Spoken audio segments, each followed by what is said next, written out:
Hello అందరికి, నేను మీ చేబ్రోలమ్మాయి హారిక. ఈ ఆదివారం రథసప్తమి మా ఇంట్లో ఎలా చేసుకున్నామో చెప్తాను, వచ్చేయండి.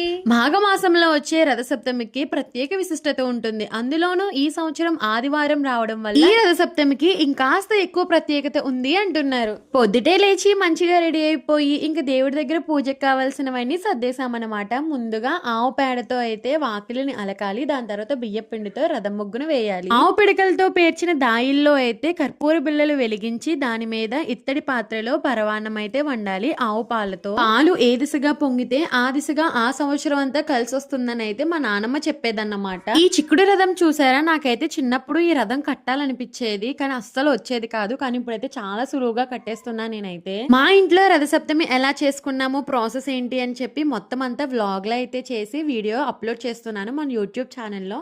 తప్పకుండా ఇక్కడ ఉన్న లింక్ ని క్లిక్ చేసి ఒకసారి చూడండి.